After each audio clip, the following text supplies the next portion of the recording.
ओम श्री गणेशाय नमः। ओम श्री सरस्वत्यै नमः। ओम श्री गुरुभ्यो नमः।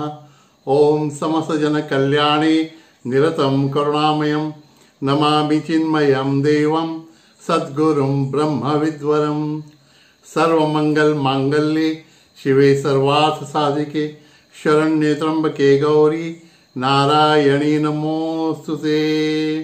हरिओम मित्रों, भगवत गीता जी के 13वें अध्याय का चिंतन हम कर रहे हैं। क्षेत्रज्ञ विभाग योग। योग भगवान से जुड़ने की कला। क्षेत्र और क्षेत्रज्ञ को अलग अलग जानने के लिए चिंतन।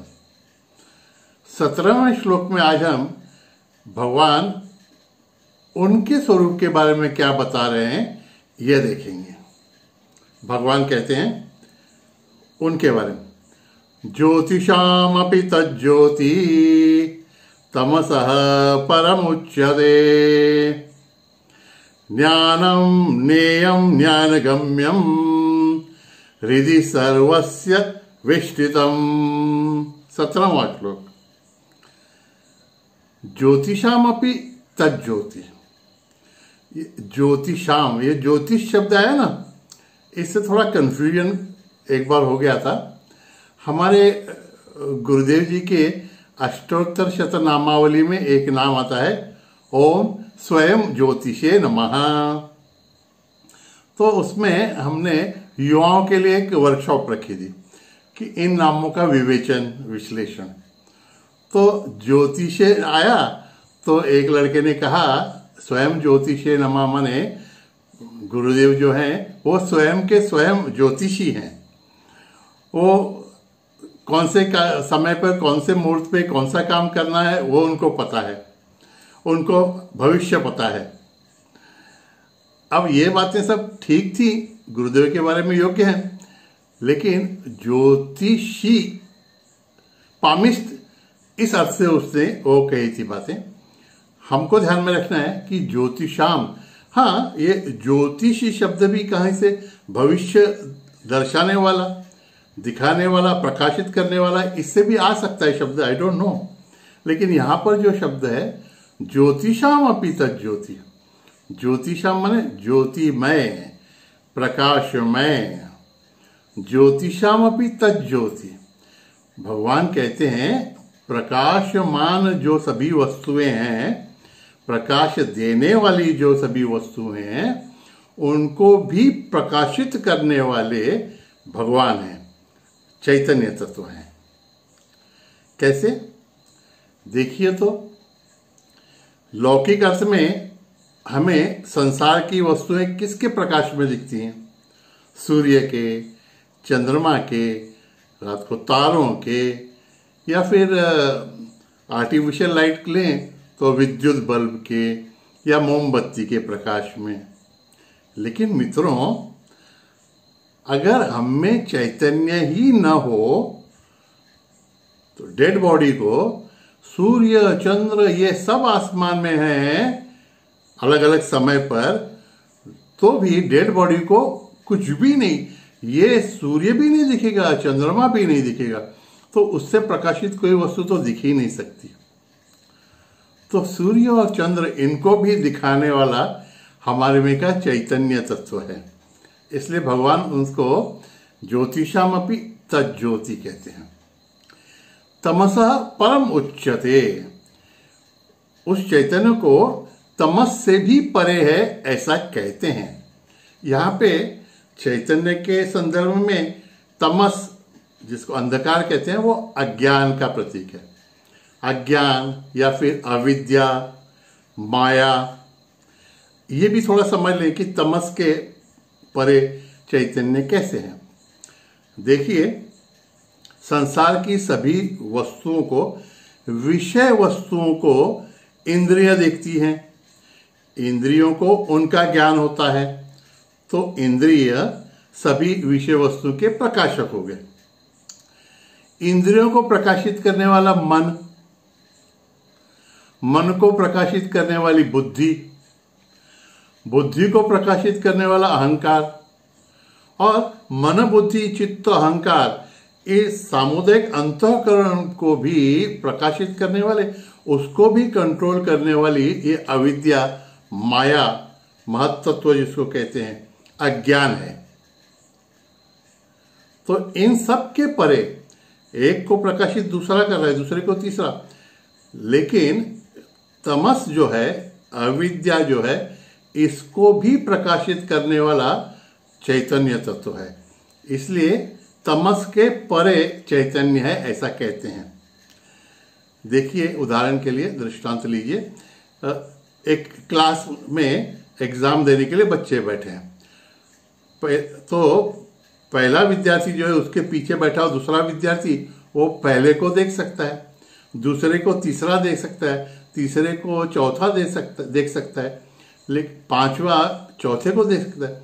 लेकिन पांचवा अगर अंतिम है तो पांचवें को देखने वाला दूसरा कोई नहीं होगा। तो यहाँ पे हमारे उदाहरण में सबसे अंत में चैतन्य तत्व है, चैतन्य को देखने वाला दूसरा कोई नहीं, लेकिन चैतन्य तमस को भी प्रकाशित कर सकता है।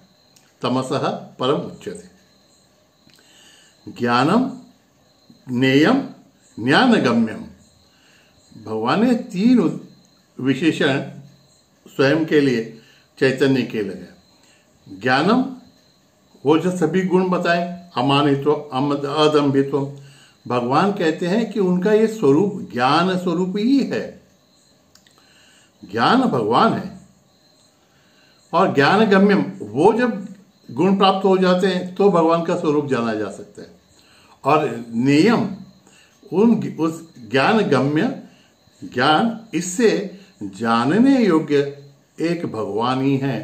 क्योंकि दुनिया भर का ज्ञान प्राप्त हो गया तो भी जो परमानंद की अवस्था है या परम शांति की अवस्था जो है, तृप्ति नहीं प्राप्त हो सकती। दुनिया भर की सभी वस्तुएं हमें मिल जाएं तो भी।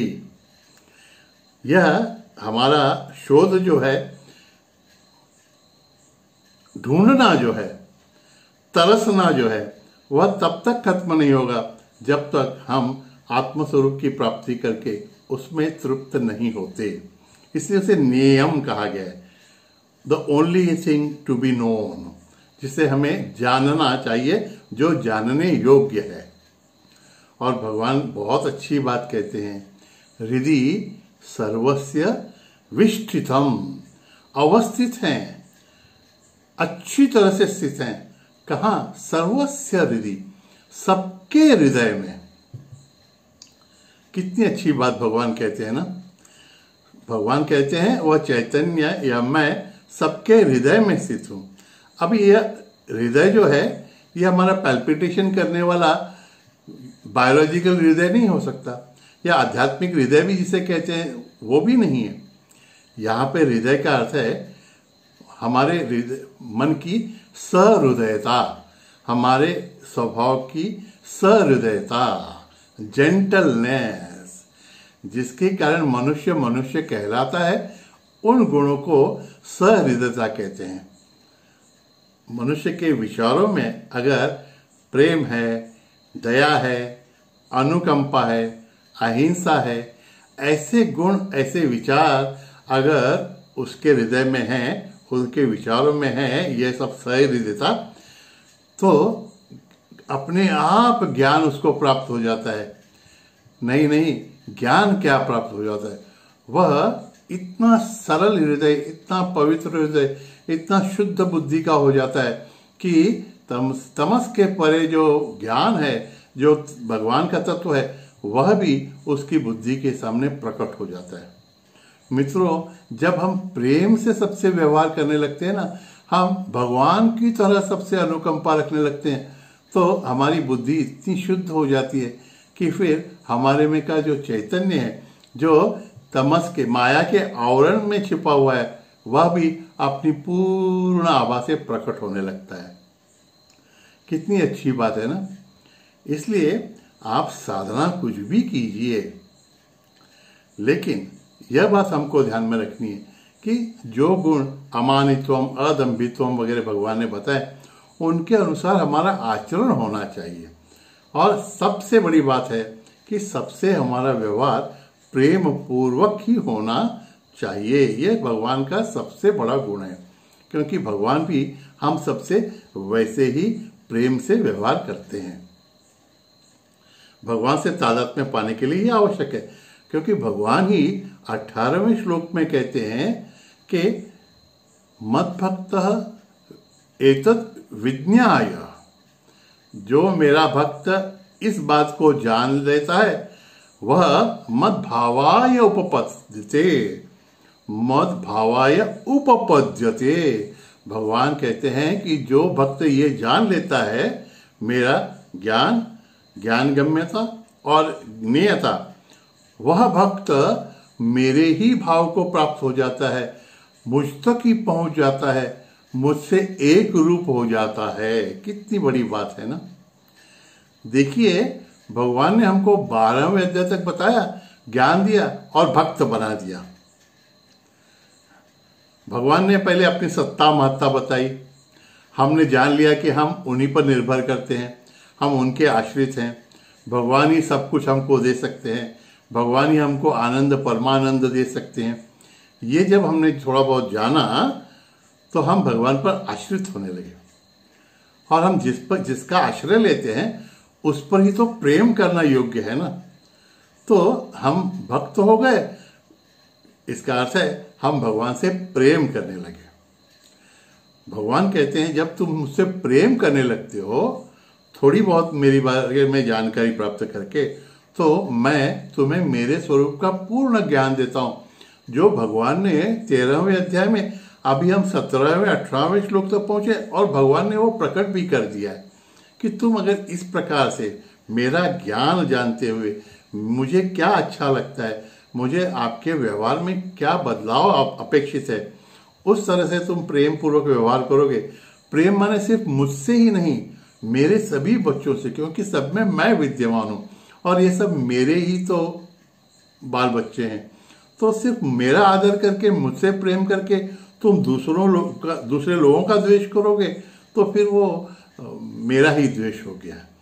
तो तुम मुझे ही सब में देखते हुए सबसे प्रेम पूर्वक रहोगे, सबसे प्रेम करके मेरी भक्ति करोगे, तो तुम मुझसे ही तादात्म्य पालोगे, तुम मुझसे ही एक रूप हो जाओगे। कितनी बड़ी बात भगवान बता रहे हैं।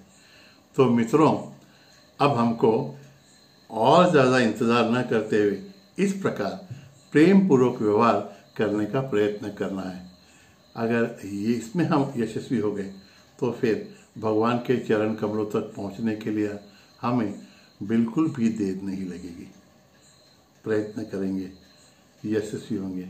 नारायण नारायण। हरि ओम तत्सत।